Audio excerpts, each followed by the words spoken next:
what's up, folks? Welcome back to All Texas Football. Guys, we are close to a game day, and I feel like Longhorns ain't hype enough. So I feel like Will Muschamp hitting that dry erase board right now. So do your job. All right, our job is to bring you Longhorn football discussion. So we're going to do our best. I'm Lifetime Longhorn Rod Davis. Pleased to be joined by fellow Lifetime Longhorn, the young prodigy C.J. Vogel, and our own coach, former high school football coach at Vernon, Capel, Brownwood, Belton, Rotan. Also played college football at Abilene Christian, coached there as well, and was on the staff at the University of Texas for multiple head football coaches. And these days, you can catch his work at ShipleyRanches.com. It's our own coach, Bob Shipley. What's going on, Coach? How you feeling? Hey, kind of cold in Abilene today. Cold here, too. It's cold here, too. I was being a rancher today. Had to take a cow into the vet, you know. It's one of those days. But I'm glad to be in a warm home. People forget that Coach is actually a real cowboy and rancher. People just like fake it because of the Yellowstone stuff. Now, coaches, the Shipleys, they real about it. All right, it's a real thing. It's authentic. All right, thank you, CB. I appreciate that. I don't know where. I think I got this hat from. I want to say I got it from Academy.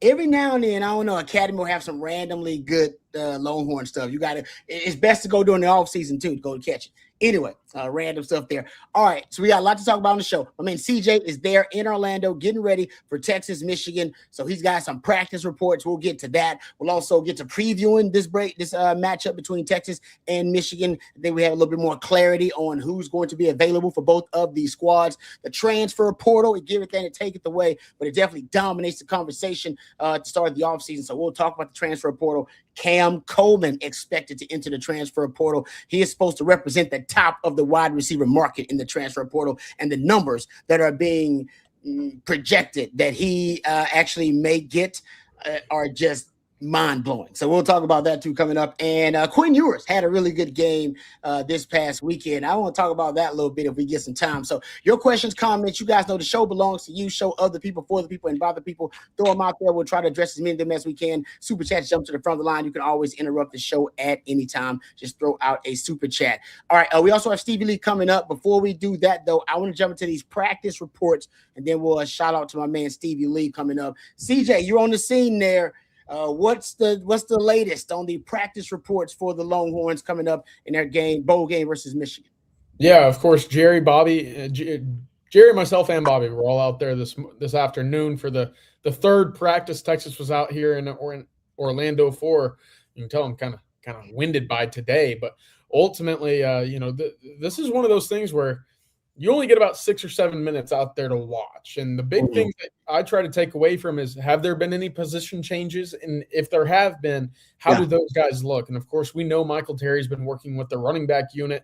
We talked about it about a week ago. Jordan Johnson-Rubel has spun down to play some of that linebacking core as well. Jonathan Cunningham is in that conversation. Today, we actually saw some Colin Simmons. And, Rod, I know that we spoke a little bit with Bobby earlier today. What does that linebacking unit look like? Of course, Johnny Nansen will be calling the defense. He's known for very exotic pressures from the second and third levels. If you see Colin Simmons or Brad Spence back deep, it wouldn't surprise me if we see perhaps the most exotic secondary level blitzes or pressures, or whatever you want to call it, right? That's something I'm excited to see. And, of course, you're watching some offensive line drills. Here are some defensive backs working punch-out units. There's Colin Simmons, as we talked about, with the linebacking room. Ty Anthony Smith right behind him. But it was a bit of a surprise to see Colin working as an off-ball guy. So we'll see what that means, of course. We'll talk portal later on, but I think there's an edge rusher in the mix for Texas. We'll see just how much involved they get. But right now, Texas keeping things very under wraps. I think there was only about 6 reporters out there today, and it was Bobby, Jerry, and myself representing half of them. So we got you covered over at On Texas Football, that's for sure. That's what I'm talking. Coach, what are your thoughts? You're a coach, and you see Texas moving safeties down to work linebacker depth because they just have obviously a lot of guys that have decided to opt out of this bowl game. You got transfer portal guys going to the NFL at the linebacker position. Texas really thin at linebacker, going up against a team that likes to run the rock. I mean, Michigan, that's what their identity is. It's they're a bully ball team. They don't have hardball there, but it's still hardball ball they're trying to play. Top 16 rushing offense in the country, averaging over 200 yards rushing per game.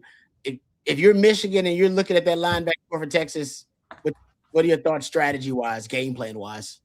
Hey, I'm excited to see some new faces out there. I really am. I think, if Colin Sims actually lines up at linebacker, that's going to be a really fun thing to watch because he can drop back into coverage. He can put pressure on the passer. He can fill the holes, gap control.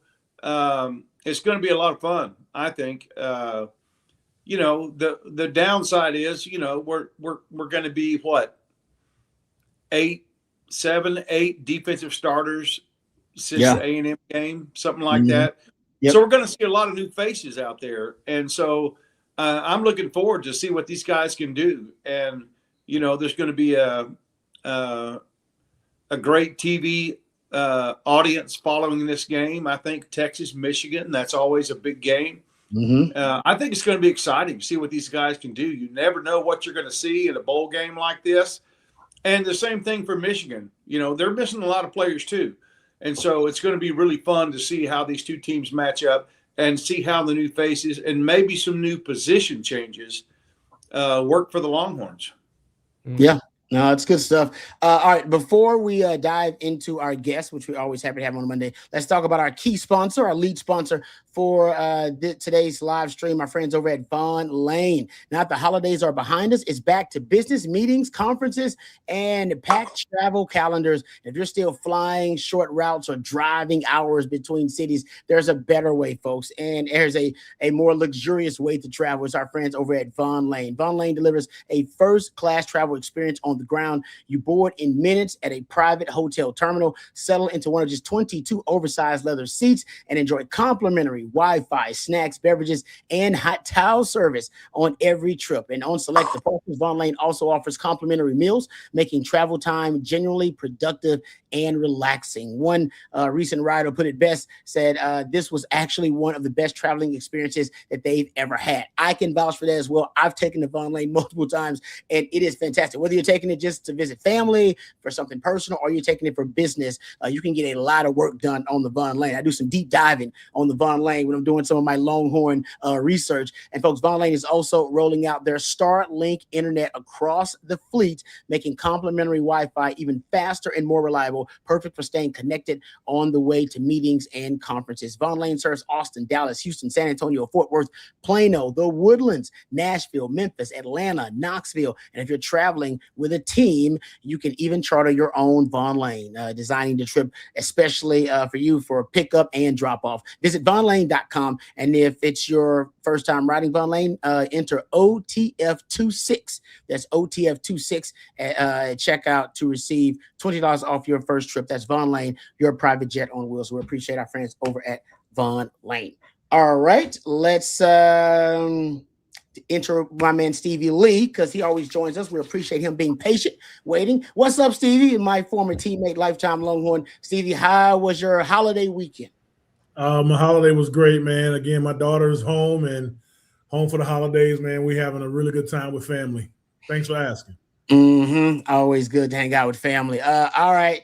Now that we got the family discussion behind us, let's talk about the other family, the Longhorn family you got. And how you feeling about this bowl game? You heard CJ's practice report, I'm sure, saying they definitely light at linebacker, and that is not a good sign going up against one of the best rushing attacks in the country.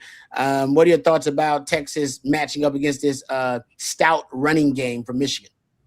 I think we'll be fine, man.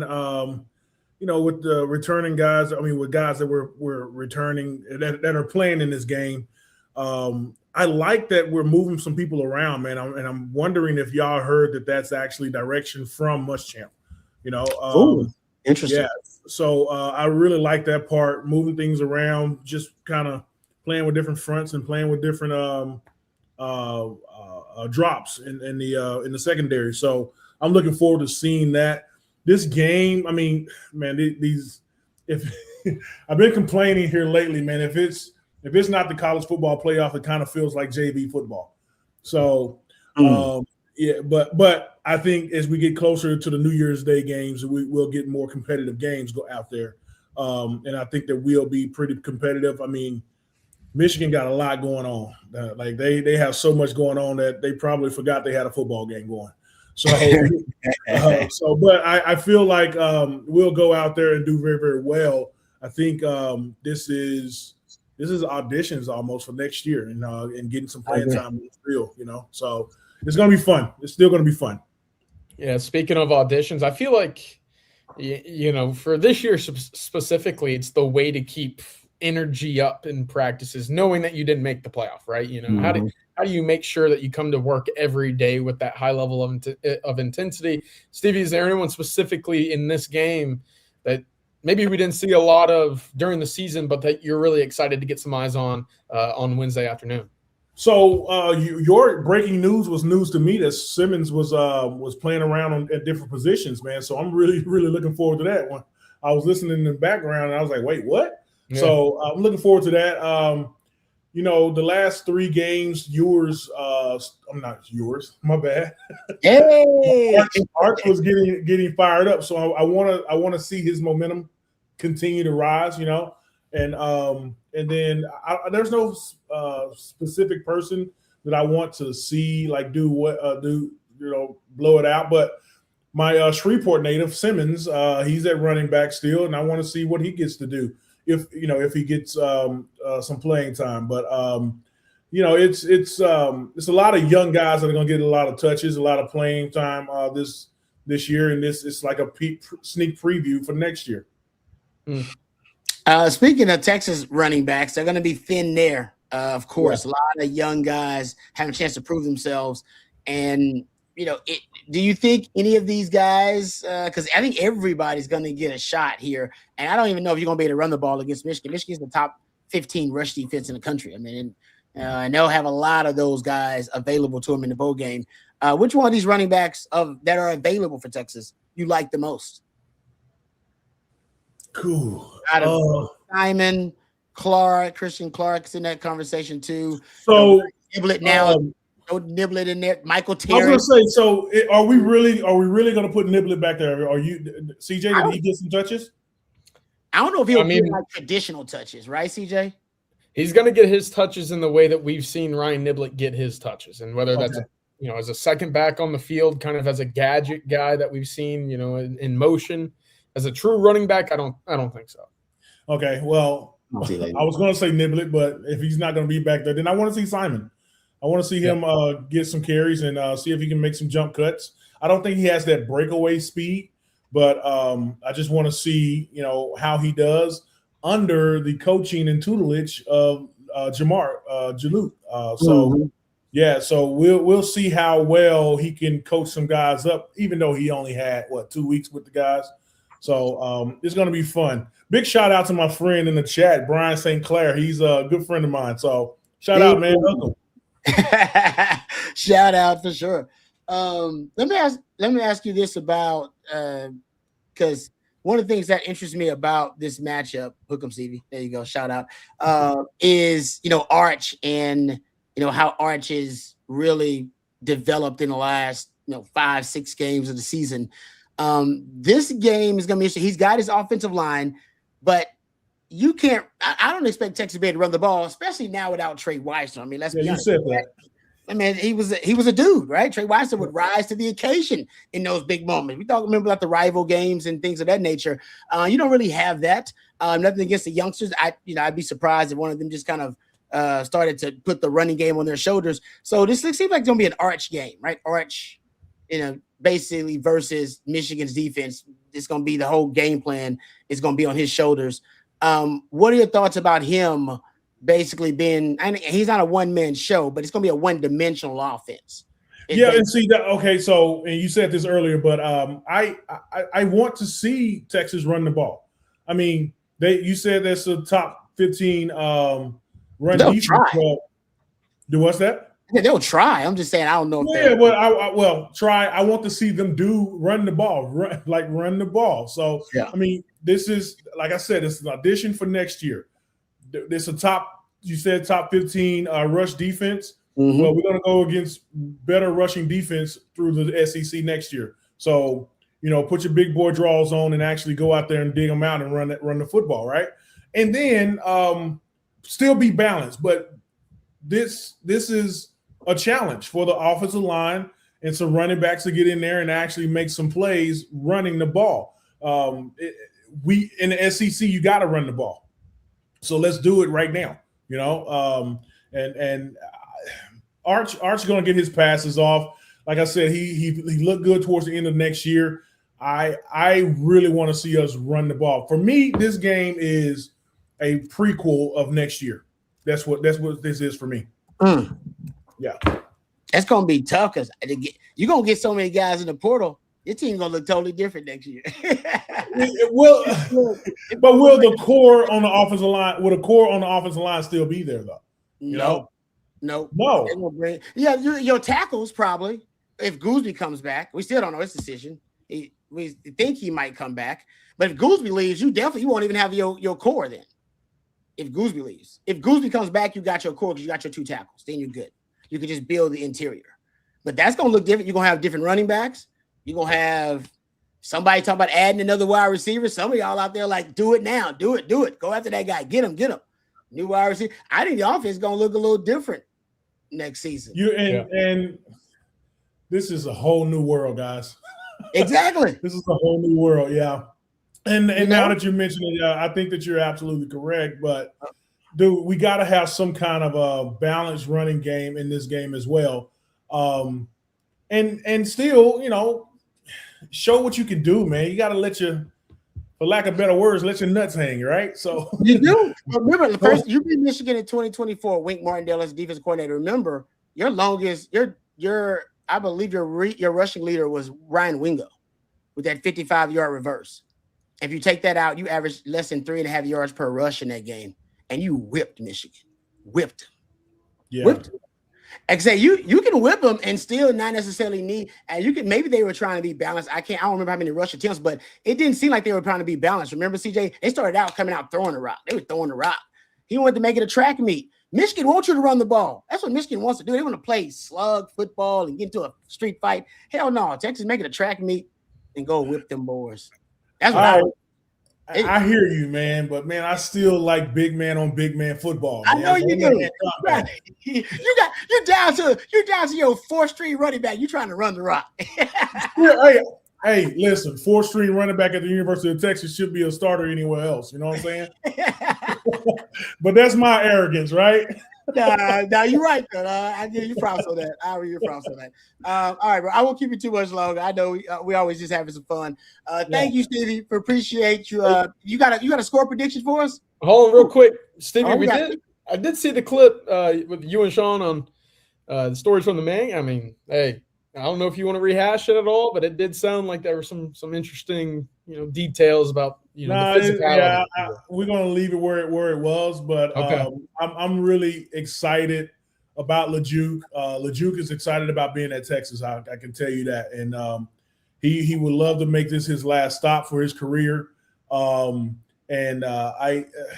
His philosophy is to toughen up the offensive line and toughen up the running backs room, and then. Coach Brown always gave us a theme, Rod. Every year we got a theme. Mm-hmm. And I really think that this theme going into next year just should be toughness, right? Like, I said it on that podcast you were talking about, CJ, that Florida Florida thought that they could beat us because they saw on film that they thought that we were soft, right? And that's what he said. That's what he told me. Mm-hmm. But and so I got it. I understood what he was kind of saying, but so I think that the theme is he's going to toughen up the running backs. We got to get some guys in at running back and receiver, and I guess some offensive linemen, but some tough guys. And I think that Muschamp is going to toughen up that defense and defensive line as well. So, what are you shaking your head for, Rod? I hadn't heard that. Now you got me right. I had not heard that. What? Yeah. Yeah, I straight up asked him. I said, "What made y'all think that y'all could beat us?" I mean, they weren't a good football team. No, they were not. He said on the field, he said that. I mean, now don't get me wrong. He's Texas through and through. Now he is a Texas coach and loves being here. No, good. I'm glad he shared that. He needed to share that. But he shared that. We saw that you guys were soft, and that's two coaches now. Texas has played in the SEC in the last year. That both staffs have now said Texas, from a physicalities perspective, didn't have what it took to be one of the best in the country. And you know, we've talked about it with Kirby Smart. When you come out there and after a game, you flat out say, "Yeah, that physicality over there."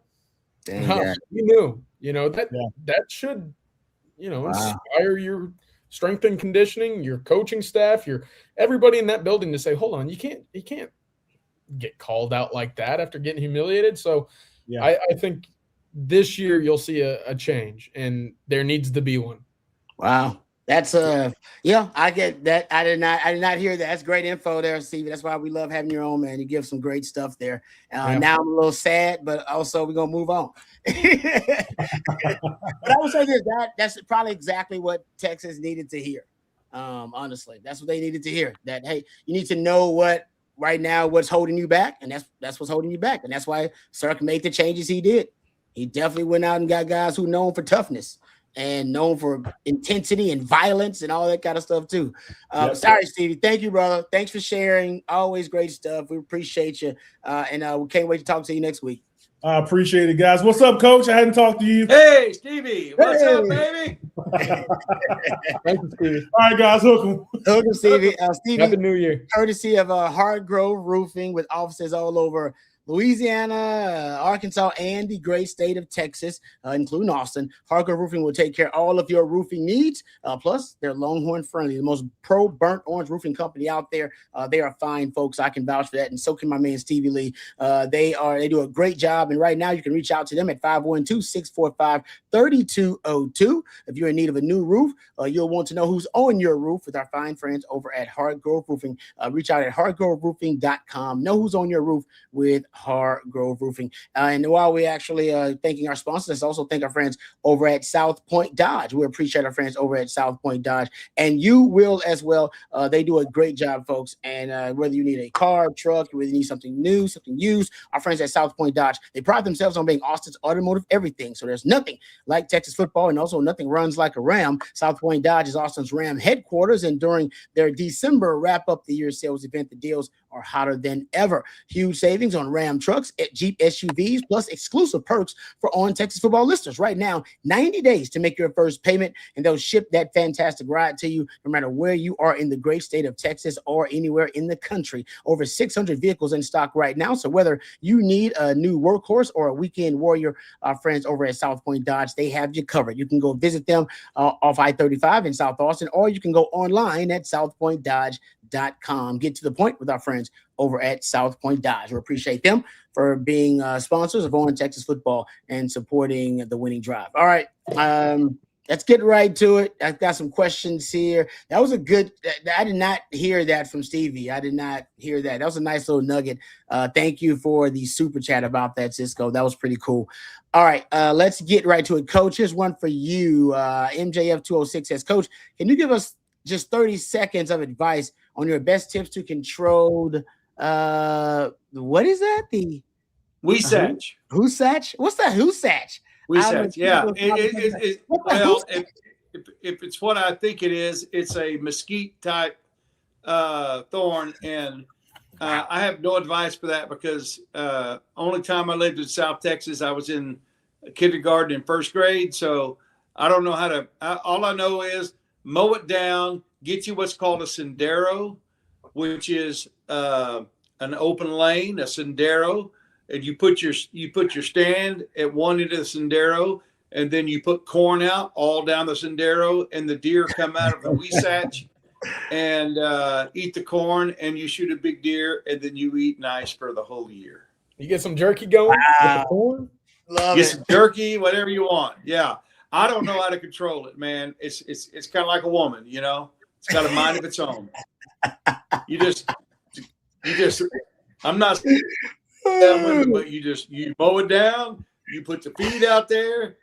You put your hunting stand at the end of the lane, and I'm going to shut up now. Oh man, you kept digging that and hole. Then you hammer it. You hammer that sucker. That is one of the best questions I think we've ever had. Whatever you got, big rack, you nail it. Wow, I don't even know what we're talking about anymore. On Texas Ranching.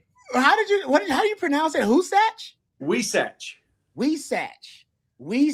Okay. I don't know who asked that question, but that was one of the best questions we've ever been asked here. MJF. I didn't even know. I just learned something new. Had no idea what that was. There you go. That's the education right there. Big rack. Yeah. I know once Coach got down that path, I was like, what are we talking about here? I don't know what your dirty minds are thinking. I was talking about deer. I don't know what y'all were talking about. I was talking about deer. He was like, smash it. Right there, Coach. Okay. Wow. See, now we're way off the rails. 26 minutes in, that's probably pretty good for us, you know? That's not bad. That might go on my highlight reel. I don't know. Might. No, that's already there. Matthew's working on it right now. What are you talking about? Okay, let's get to the super chat. You know what? Let me get my helmet real quick. Got one from.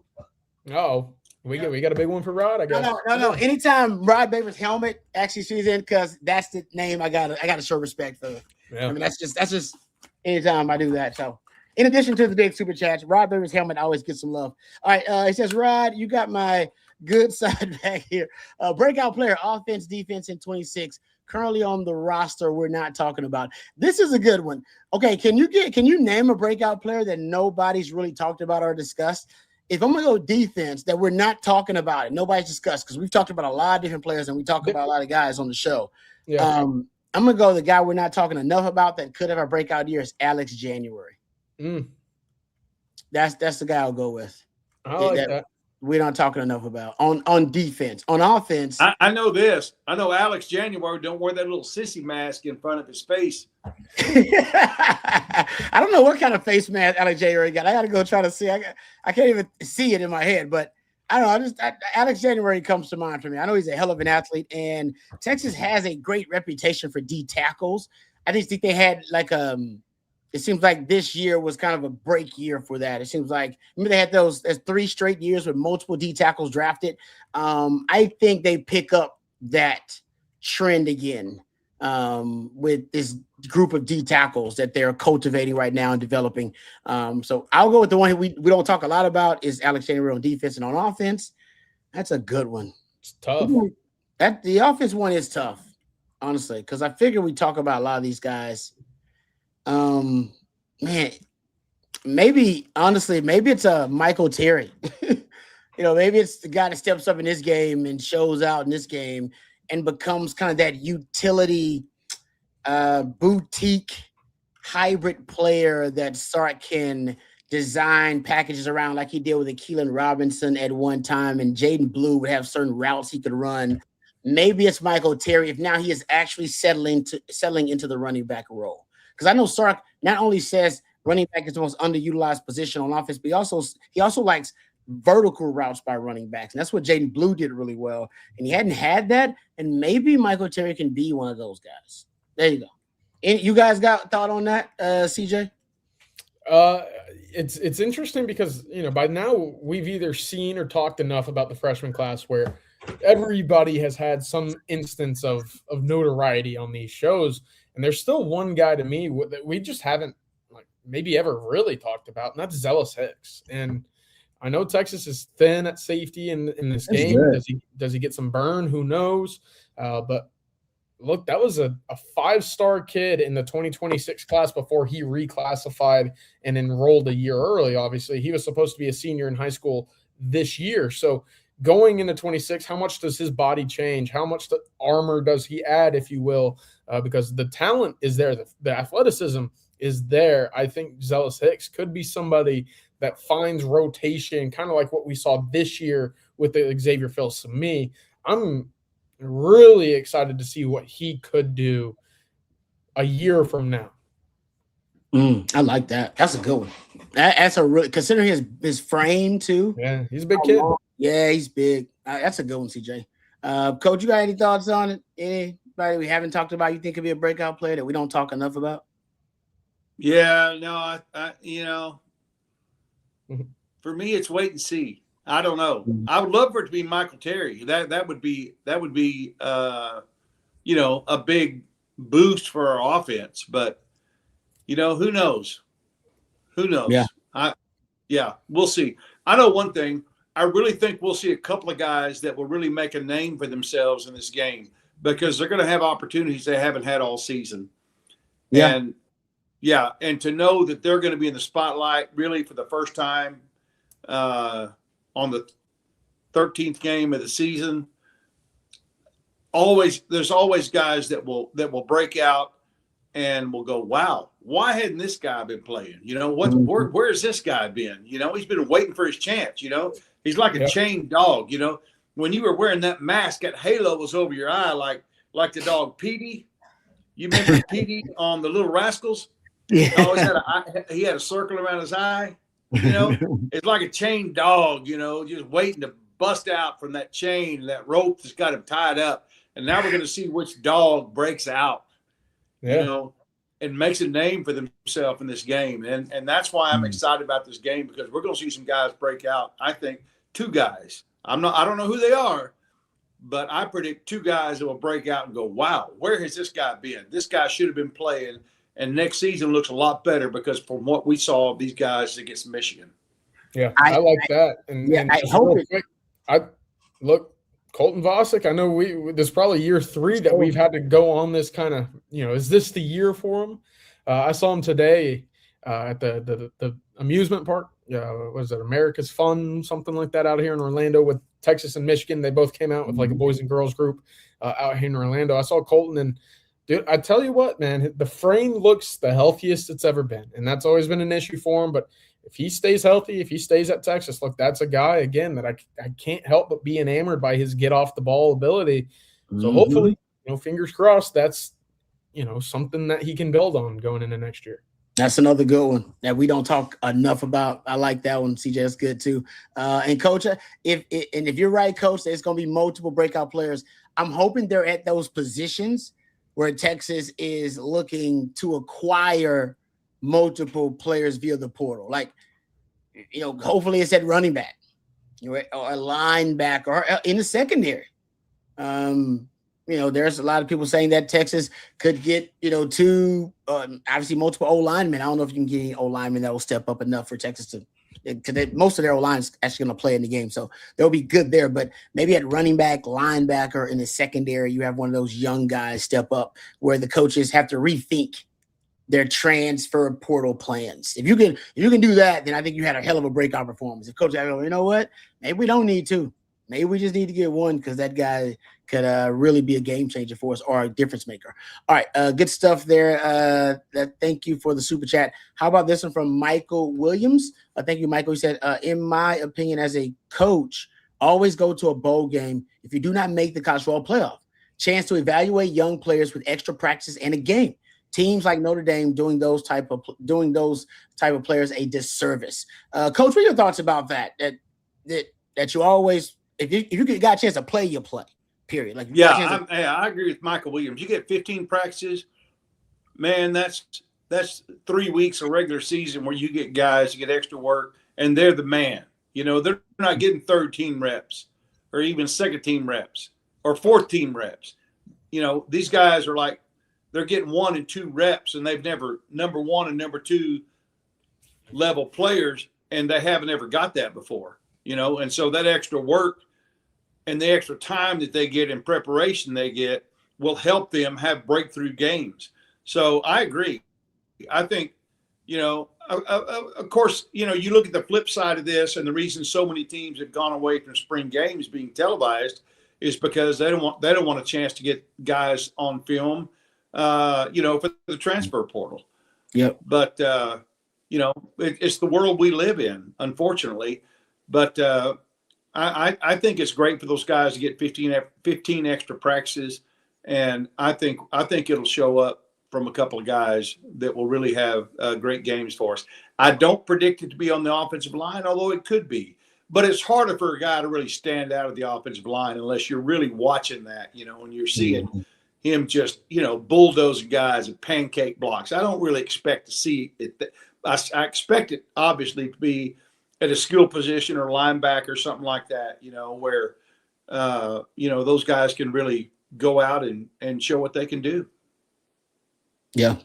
Nope, good stuff there. Appreciate the super chat. Moving on here. How about this one from 817 Mr. AKA Mr. Talk Too Much? Thank you for the super chat. Says, pay $1 million for Ball. He gets hurt. Knock on wood. Then what? 2 running backs for $500K and Coleman sounds good to me. Make him back up. Give Arch what Dak got. What are your thoughts, guys? We got to get to this conversation. Also says the NFL model is what Sark always talks about. They don't pay running backs big money. 200 touches for Ball, 3rd SEC season. Foolish. Coleman makes sense. For those who are not familiar with 817, aka Mr. Talk Too Much, is talking about, he is referring to Cam Coleman, the Auburn wide receiver, who is expected to be to enter the transfer portal. Also projected, first round caliber wide receiver. Just a real freak, 6'3", like 205, 210, something like that. Really talented player.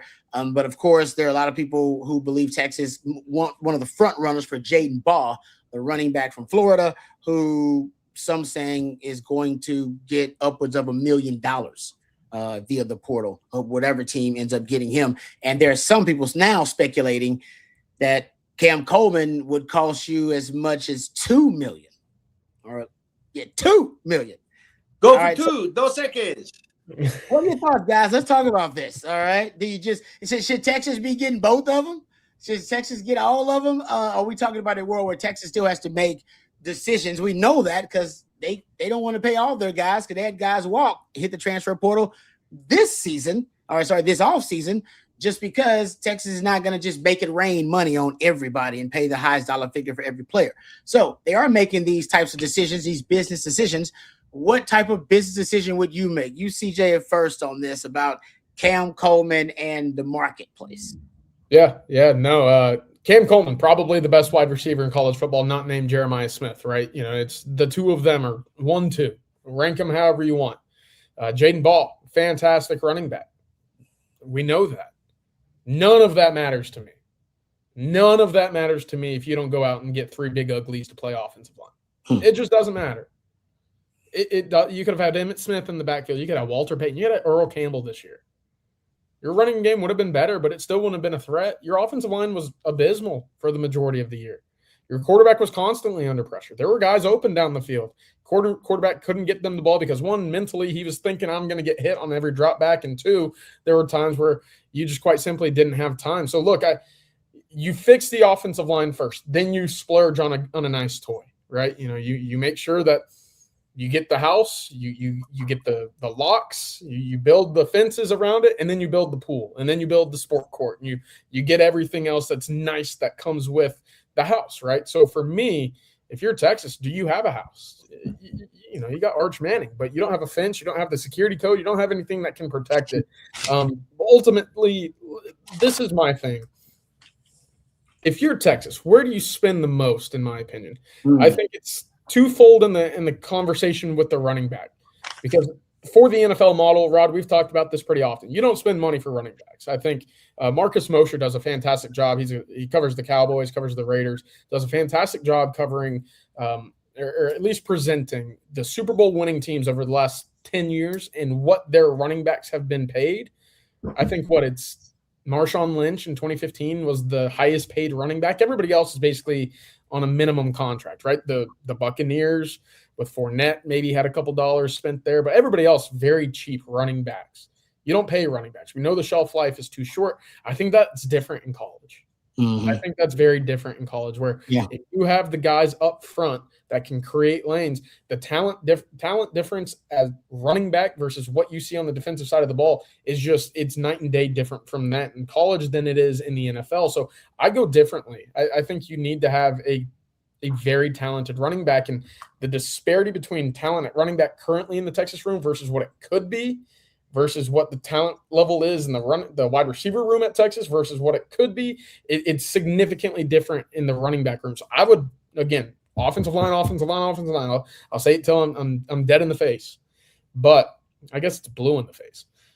Point being, after that, I'm going to running back, figuring it out, and then building strategically. What else do I need? I don't think it's Cam Coleman, and I could be completely wrong here. Again, I think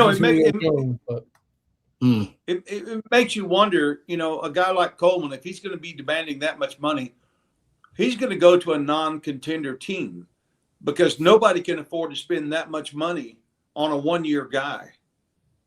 Because it just doesn't make sense. But when you stop and think about the fact that you've got a team that hopefully is going to pour a good bit of the NIL money into the offensive line, and you've got a guy named Arch Manning at quarterback, who I understand you want to make money, but at the same time, if you don't have success, then that money is going to come back and be taken away from you in the NFL because you didn't produce.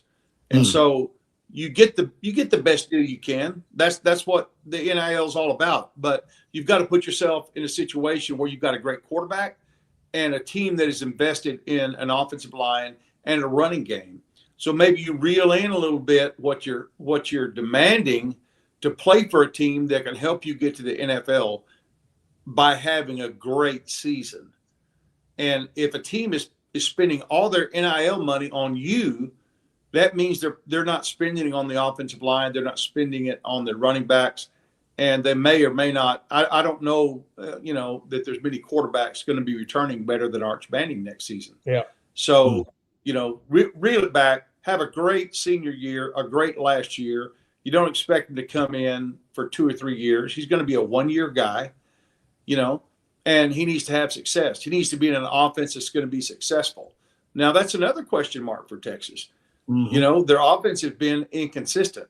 Is it because of play calling? Is it because of the offensive line? Is it because of lack of running game? The answer is yes, yes, yes. So you got to get those 3 things figured out. And if you do, then you put yourself in a situation where you can have a great last year and get drafted high. Yeah. That's a great point, Coach. I agree with you. Yeah, it is. That's just coming from a guy that was cows all day. I mean, what do I know? No, I'm with you about and that's people forget that's a great point, Coach. It's a 1 year because he's a sophomore now. He's going to be a junior next year. I mean, with the projections as CJ is talking about, he's projected as a first-round pick and has been like for the last year. So he's gone. No matter what kind of year he has, he's probably going to leave. No matter good year or bad year, that dude ain't coming back to school. So it is kind of a 1 year thing. It all depends. For me, I'm all about value. I think Sarkisian done a great job finding value at the wide receiver position. Matthew Golden and Isaiah Bond is probably there's an AD Mitchell is probably another example that's pretty good at it. Even Mosley, the most recent example, there's great value there. So I don't think you have to go spend $2 million, but if Texas is saying that they're going all in, this is because Arch's last year and they want to make sure they leave, no stone, no stone unturned when it comes to exhausting all possibilities to help them.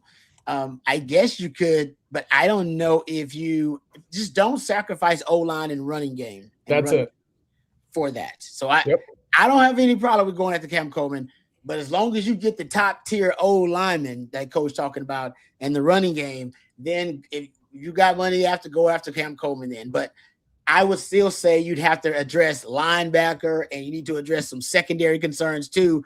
But I get it. If you just want to go nuclear on the rest of college football and get your O lineman running back and also get Cam Coleman, I get that too. I get it. It's one of those things. Go ahead, Coach. I was just gonna say there's some great FCS players out there, and a lot of people. Ole Miss, for an example, with a quarterback, went and got an FCS quarterback. Trinidad. And what wound up being a great value for them. There are some positions you can get, I think, at corner, maybe receiver, maybe even running back. I don't know. Out of the FCS, that won't cost you the money that Coleman's going to cost you because he's a proven commodity.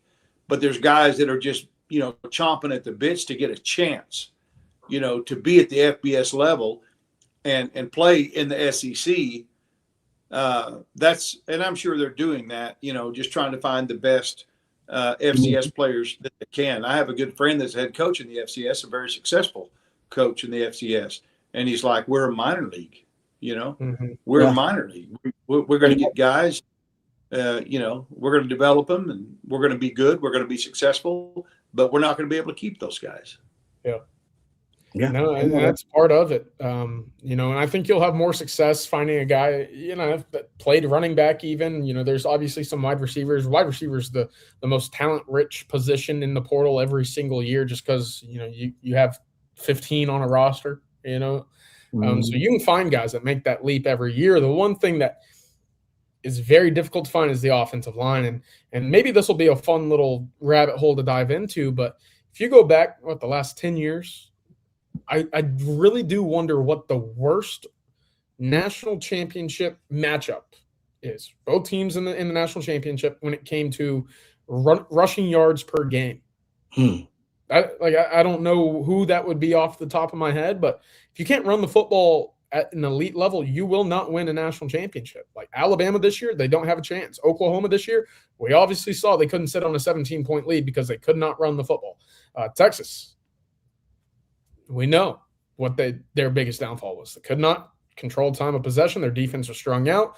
Couldn't get the cheap, easy yards. You were third and long all too often. You lost games because of it. On top of that, I go back a year ago, right? And again, I don't want to knock the players, but the running scheme in general, Texas in the Final Four. Think of the running backs that were a part of that Final Four. Ohio State, Travion Henderson, Quinshon Judkins, both guys lighting it up in the NFL. Jeremiah Love at Notre Dame, fantastic. Jadarian Price, both guys will be draft picks this year. You look at Penn State, who Notre Dame played. They had two really talented guys, Nick Singleton, Katron Allen. And again, I don't want to knock who Texas had, but if you were to rank both teams or all four of those teams in terms of what their difference levels were at the running back position, they're probably 7 and 8. And Jaden Blue still got drafted, right? Trey Wisner will play in the NFL. But there's a difference level that I think Texas just hasn't had since Jonathan Brooks. And unfortunately, he got hurt, right? So Texas didn't get the luxury of seeing him play out for the last 2.5 years of having a true difference maker, if you will, at that running back position, at least not consistently, right? CJ Baxter, really talented, but did you really get to see a lot of him for those final 3 games when he was splitting reps? Not enough for me to think he was as difference maker as he could have been had he stayed healthy all the way through. I think you have to spend at the running back spot. It's different in college than it is in the NFL for me. That's a good breakdown, CJ. I agree. That's a good research topic, maybe to go down the rabbit hole and try to figure out what's the worst rushing team that's either won a national title or basically the worst matchup, like you said, between bad rushing teams or some rushing teams. It seems like most of those teams usually have a bell cow, a go dad. It almost makes me wonder if it was 2019 LSU, and obviously we know how talented they and they were. I want to say Clyde Edwards-Helaire was over 1,400 yards rushing, right? He was it? Like exactly. I just figured they just hucked and hucked and hucked, And he wasn't a dominant runner. You're right. Like that wasn't a dominant running attack, and yet he still went over 1,400 yards. Wow, running football. I'm looking because I thought the same thing. I looked right at it. I literally was while you were talking. I was like, that LSU team couldn't run the ball, and it was like 14 first round, Chiefs, 32nd. Dude averaged over 6.5 yards per rush. That's a good offensive line. There you go. All right, let's thank our key sponsor, our friends over at Von Lane, one more time before we get close to the end of our live stream. We appreciate them, and you will as well, folks. They do a great job. The smarter way to travel. And now that we're done with the holidays, it's back to the grind, back to business. And that means maybe back to business travel, meetings, conferences, and packed travel calendars. If you're still flying short routes or driving hours between cities, there's a better way to get there, folks. And Von Lane represents that. Von Lane delivers a first-class travel experience on the ground. You board in minutes at a private hotel terminal, settle into one of just 22 oversized leather seats, and enjoy complimentary Wi-Fi, snacks, beverages, and hot towel service. And how about this? On select departures, they have complimentary meals, and they're going to make sure that your trip is punctual punctual. They're going to make sure it's productive and relaxing. I've taken the Von Lane several times myself to Houston. I've taken it to Fort Worth. I've taken it to Dallas. And each and every time, I'm more impressed than before. Von Lane now, they're upgrading their wireless, by the way. They actually are rolling out the Starlink internet across the fleet, making complimentary Wi-Fi even faster and more reliable, so you can get a lot of work done. I always do when I'm on the Von Lane. Perfect for staying connected on the way to meetings and conferences. And right now, Von Lane serves Austin, Dallas, Houston, San Antonio, Fort Worth, Plano, the Woodlands, Nashville, Memphis, Atlanta, and Knoxville. And if you're traveling with a team, you can even charter your own Von Lane, designing the trip from pickup to drop off. Visit vonlane.com. And if it's your first time riding, you can enter the code OTF26 at checkout to receive $20 off your first trip with Von Lane. That's Von Lane, your private jet on wheels. And thank you very much to Von Lane for sponsoring On Texas Football and being a part of the winning drive. All right, one more super chat here. A couple more super chats before we get done here. How about from Todd Lacey? Coach, you were just talking about this. Are there any can't miss portal prospects in the FCS and or D2? Chambliss at Ole Miss came from D2, national champion Ferris State. Oh, that is a good question. I don't think Texas even looks at those guys. Am I wrong about that, CJ? I feel like Texas don't even look at those. They barely look at the G5 for guys. Yeah. Like Texas, there are a few schools like Texas, Ohio State, Georgia, Notre Dame's probably in that, Alabama. They just don't get a lot of influx from G5 schools. They don't really have to go that route to find value. Yeah, it feels like, pick from the Power 5, pick from guys that have been at a similar level. Really, I'm trying to think, who's made the jump from the P5 for Texas. Trey Moore comes to mind, right? Trey Moore, yeah, that was the guy that put up a 16-sack season right before transferring to Texas. Like, he dominated. Yeah. So yeah, there's gonna be studs at FCS D2 all the time. But maybe you see Texas take a couple more with the 105 scholarship level.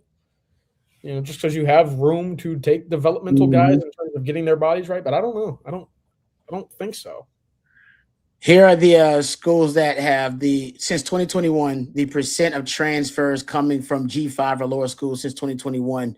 And this is from, I'm going to say it's college football. Yeah, college football numbers. I'll give them a shout out there. Georgia with the lowest percentage. And then it's Clemson's on here.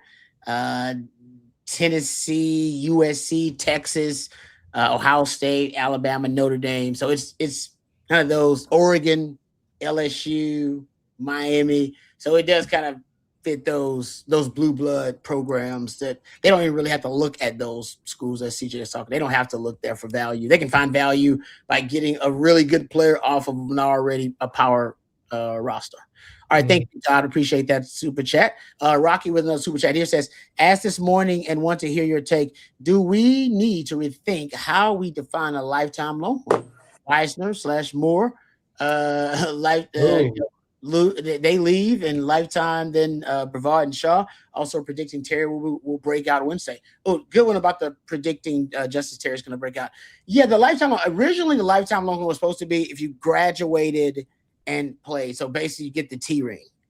We may refer to some guys as lifetime Longhorns, but I don't know for a fact they are. But you're right. If you graduated and played, that used to be the definition. Like, oh, guy played at Texas and graduated at Texas. I went to Texas. Now it has been expanded because of the obviously new era of college football. So I don't know. Maybe we do need to rethink it, but guys sweat for the program, bleed for the program. Yeah. Can you be a Longhorn legend without being a lifetime Longhorn? Oh, that's good. That's good. That now you just threw my brain in a loop. I don't think so. No, I don't think so. No, but you're talking about a guy who thinks that people that opt out of the bowl game shouldn't even be allowed to go on the bowl game, be on the sidelines. Yeah. Also, come on, man. Yeah. You say you're there for your team, but you're not. No, don't even let them go to the bowl game. Make them watch it on TV. But I'm old school. I'm old school guy. But don't reward guys with extra things once they say they're no longer on the team. Yeah. Don't reward them. I agree. I think it matters to some guy. Like I said, I do think it matters to Quinn Ewers that he was a lifetime Longhorn. I think if he'd have went somewhere else and played, I think it matters to him. Like people might not have referred to him as a Longhorn. And he was like, no, I want to be a Longhorn for life. I don't want to go to Miami or Notre Dame or something like that. And then Quinn, he went to Texas, but he's not a lifetime Longhorn. So I don't know if it matters to everybody, but maybe we should think about it, Rocky. Great point. Might need to think about it. It usually was like the T ring used to be that was the one key element you need. You got your T ring, lifetime Longhorn. And then so now it's I can expand. Even if you didn't play ball, some people, I shout out to the folks who went to Texas. You're a lifetime Longhorn, man. Lifetime Longhorn, baby. Good for you. So you paid money to go there. Hey, you be a lifetime Longhorn. You paid more money than I did. That should get you the tag lifetime Longhorn. All right. Thank you, Rocky, for the super chat. We appreciate it. Thanks to Matthew behind the scenes. We appreciate him as well. Always doing a great job. Thank you, Coach, for all the wisdom and the levity. And thank you as well, CJ, for all of your hard work down there. You're doing a great job down there at the bowl game, man, providing everybody with all the updates. If we missed any of your questions, please direct them to the gentleman at Coffee and Football bright and early tomorrow morning. That'll be Bobby Burton and Jerry Hamilton starting at 8:15 a.m. And I believe tomorrow, thanks to the Ranch Show. Hey, MJF, thank you for now we know. How do you say it? Have a ranch out here. How do you say what's the name of that? Weesatch. Yeah. But the way you get rid of Weesatch is you poison it with things that give you cancer. So I'm not into that. So I say mow it down, make you a Sendero, wait for a big rack to come out and hammer it. Still don't know what we're talking about again. I still think Coach is talking about something else. He's talking about Weesatch. Mow it down and hammer it. All right. Thank you for the extra. Also, I think we're going to have a long live stream tomorrow, if I'm not mistaken. Yes. I think we're gonna go from, is it 4 to 7? It's 4 to 7. Okay, thank you, CJ. 4 to 7. All right, we're gonna go do a live stream, basically live from Orlando. Bobby's gonna be out there, CJ's out there, Jerry's out there. I'm gonna join it. I think some other members of the OTF crew may join as well, so it's gonna be fun. So we got a long live stream to break the entire bowl matchup down from Texas, Michigan. We'll do that tomorrow as well. Thank you, CJ, for CJ and for Coach. Exactly. Oh, that bun, that not one of them ranches. It ain't no chicken ranch. Not one of them ranches. For CJ, for Coach, and for Matthew, I'm lifetime Longhorn Rod Babies. Until next time, hook 'em horns. Thanks, Matthew.